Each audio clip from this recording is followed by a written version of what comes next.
One of the most unique features about the 2012 KX450F is the adjustability that the bike has. It's important because not everybody's built the same. There are tall guys, there are short guys, and fat, thin, slow, fast, all different types of riders.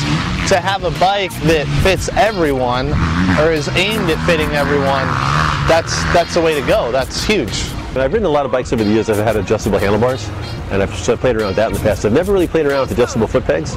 So yesterday morning I rode the bike stock, and if you'd asked me if I felt cramped on it, I would have said no, not at all. But later in the day we moved the bars up to it's like the forward back position and lowered the foot pegs, and it's really nice now. It's roomy. You can get over the front of the bike easier.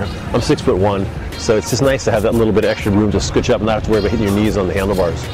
Everyone knows how the economy is, and you buy a new bike, you don't want to go out and spend, you know, a lot more money on handlebars and triple clamps and stuff like that. So with this bike, I mean, a few minor adjustments and you go to the racetrack and race it that day.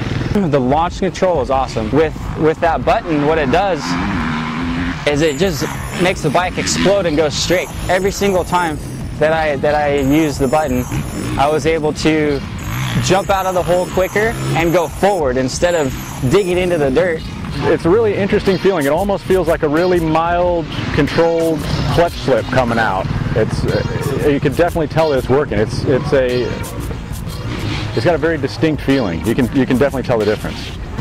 Like I said before, you don't have to go out and buy a whole shot device now. It's built into the bike. Another part of the adjustability that this bike has is not just for the chassis and the ergonomics, but is with the engine setting. We've been running that, what they call the hard terrain map, which kind of mellows out the power delivery. I've been jokingly, because I'm a road race guy, you know, we call it the rain mode now, but we've been running that for most of today and a fair amount of yesterday, and it just makes the bike so tractable. It just doesn't spin, it just hooks up and goes forward. It feels slower, I mean slightly, it doesn't feel slow. It feels slightly slower, but it just hooks up so well that you get to where you're going quicker.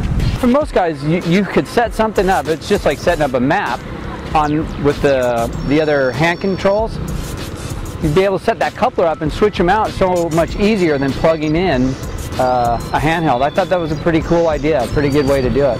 The fuel injection bikes have been out for a few years now, and me personally, they're kind of complicated, and I actually don't really change the mapping from when I get the bike unless like I go out with the manufacturer and they change it for me.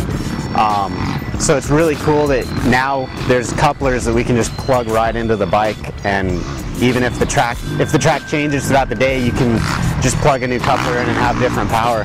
The 2012 is fantastic. It hits really hard, especially with the aggressive coupler. I love that thing. It's so good.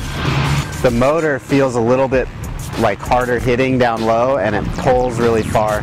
I almost found myself like I didn't even have to really shift as much as last year's bike. I could leave it in second or even third and go into corners and have enough power to get out of it okay. It's nice to see that there are some industry firsts on the bike that, you know, maybe a lot of other manufacturers hadn't even thought about.